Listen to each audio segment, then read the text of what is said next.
Part 3, Directions. You will hear 10 conversations between two people.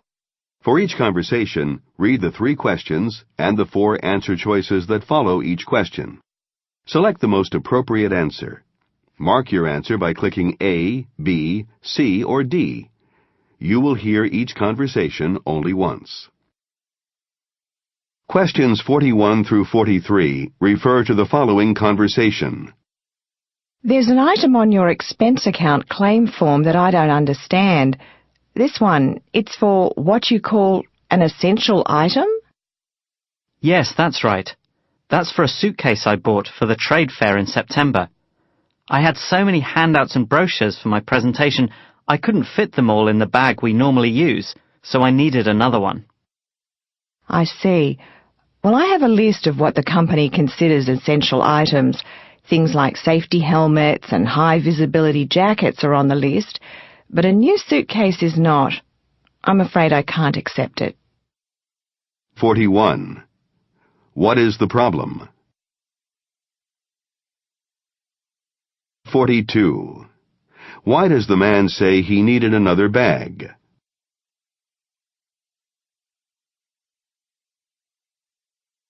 43. What does the woman decide to do? Questions 44 through 46 refer to the following conversation. Do you think you could sell this picture for me? It's signed at the bottom. You'll probably recognize the name. I know it's genuine because the artist was my brother. Yes, I certainly do recognize the signature, ma'am. This is a fine self-portrait, a good example of your brother's work. Personally, I'd rather have a nice landscape or a picture of the seaside, something that's easy to understand. In my opinion, an 8-year-old child could do better. It upsets me to look at it. I mean, why does he look so angry? The market value of his paintings has gone sky high since his death, ma'am. So obviously not everyone feels the same way. I'm sure I'll be able to get a very good price for this one in the auction next week. 44. Who is the woman's brother? 45. What is the subject of the painting?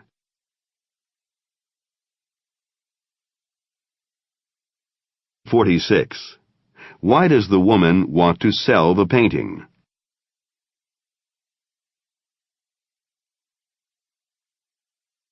Questions 47 through 49 refer to the following conversation. It's going to be an easy flight. It's a short haul. The aircraft will be just under half full, and we'll only be serving a snack. The downside is that the captain says we have to expect some turbulence. Apparently there'll be no children on board, but we will have a passenger with special needs, Mrs. Taylor, in seat 22B. She's blind, and someone from the meet and greet service will bring her to the aircraft. I'll be responsible for her. Will you be covering first-class passengers, as usual? Actually, we won't have anyone in first class, so I'll be able to help you out in the economy cabin. When we get to Ottawa, the turnaround time is 2 hours, and within that time I'll need to restock the catering. You restock the bathrooms. Is that okay? Yes, that's fine. Oh, and on the way back, can you take responsibility for immigration cards, and I'll handle the duty-free shop? 47. What is the man's occupation? 48. When does this conversation take place? 49. What will the woman do during the first flight?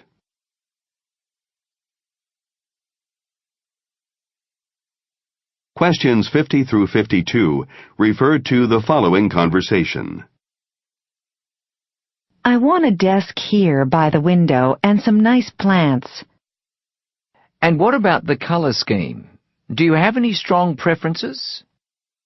I want to avoid anything too loud. Bold colors are not my style. Cream and gray are nice, safe colors, so I think I'll go for gray walls and a cream ceiling. How do you think that would look? Too cold? Grey's okay. It's certainly safe. But do you want safe? No, you want an active, motivating environment, don't you? Grey and cream are the colours of institutions, like government buildings. You, on the other hand, need the warmth, inspiration, and energy that red brings to a room. Why don't you go for grey walls, but with a splash of something bright here and there? 50.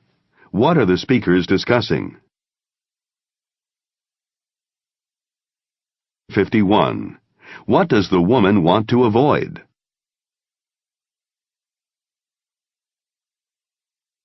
52. What does the man recommend?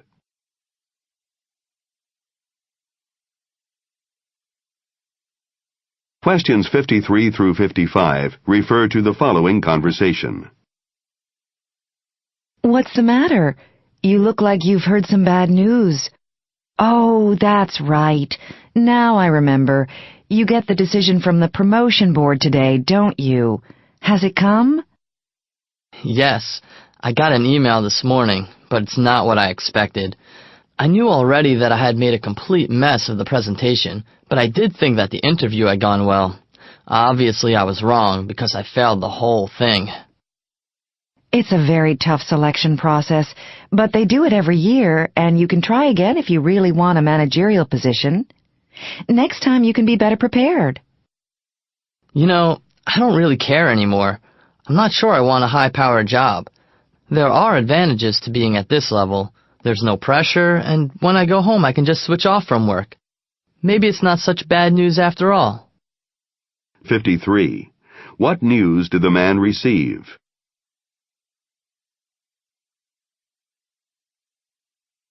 54.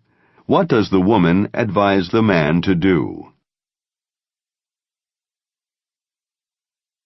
55. What will the man do?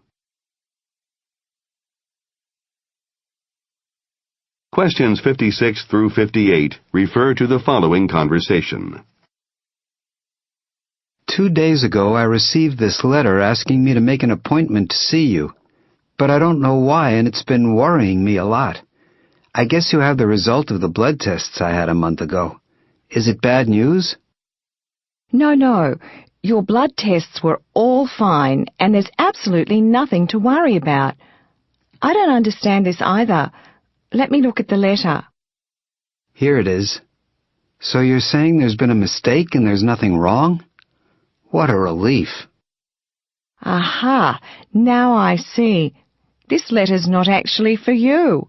It's for another patient with the same name, but it was sent to your address. I'm really sorry it's made you anxious.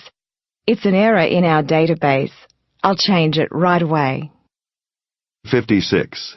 Why was the man concerned?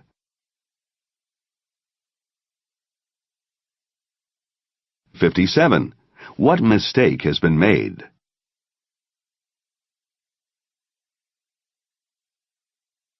58.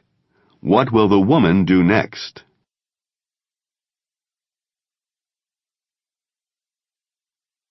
Questions 59 through 61 refer to the following conversation. I've had my computer for about 10 years, and now things are starting to go wrong with it. When I switch it on, everything's fine for about 15 minutes, but then the screen starts to get smaller and smaller until it's nothing more than a white dot. Someone told me that the problem's with the motherboard, whatever that is. Do you have one? Sorry, but we don't stock parts, and we don't do repairs. It's very hard these days to find spare parts for old models like yours. If you can find a second-hand one, you could trade the parts, but I don't recommend it. Are you going to try and sell me an expensive new machine that I will never be able to understand? Well, from what you say, it does sound like it's time to wave goodbye to your old machine. So, if you're interested, we have one on special offer. High spec, big memory, very fast, and very user-friendly. 59. What is the problem with the woman's computer? 60. What does the woman ask for?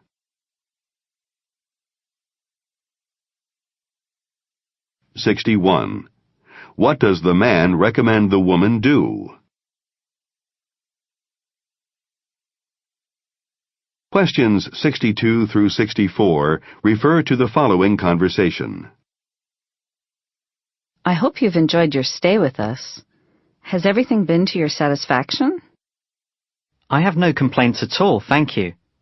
There's just one thing, though, before I check out. I'd like to thank one of your housekeepers personally. She was really helpful, and I want to give her a tip. Where is she? I haven't seen her this morning. Georgette was the name on her badge. Oh, Georgette. She's not in until this afternoon. Anyway, I'm afraid we aren't allowed to accept tips here. I'll mention it to the manager, though. We have an Employee of the Month award, so I'm sure she'll be considered for that. Would you mind filling out this customer satisfaction survey? You can print her name there at the top. Oh yes, I see. No problem. I'll do that right away. Number 62. What does the man want to do? 63. Why is Georgette not at the hotel?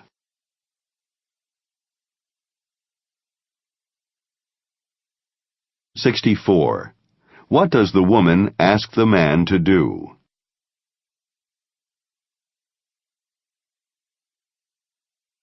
Questions 65 through 67 refer to the following conversation. Well, Act 1 is over. So, what do you think of the opera so far? The lead male singer is very talented. Don't you agree? I'm not enjoying it at all, I'm afraid. I think I must have the worst seat in the theater. It's way up in the back of the upper circle, and there's a pillar right in front of me, so I can't see the stage properly. I can't hear the singers very well either, and I don't know what's happening on stage. That's a shame, because you're missing something quite special. The lead singer is an understudy who had to stand in at the last minute. Apparently, this is the first time he's performed the role. I don't know his name, but I think tonight a star is being born. You do make it sound exciting. I just wish I had spent more and got a better seat. 65. When does this conversation take place?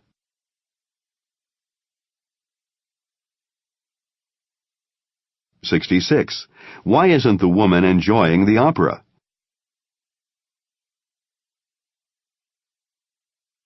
67. What does the man say about the lead male singer?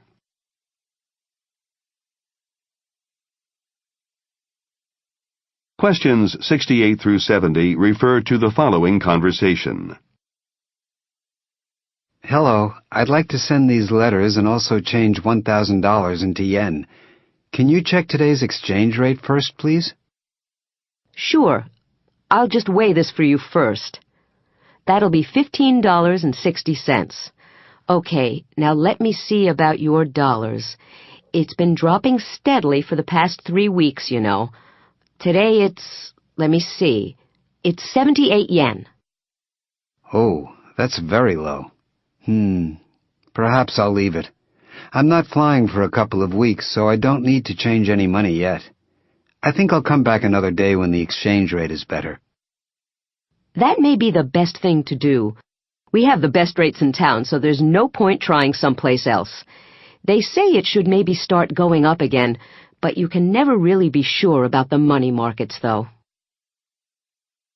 68. Where does this conversation take place?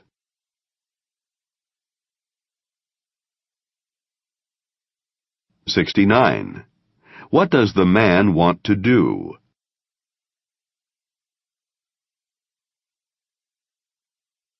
70. What does the man decide to do?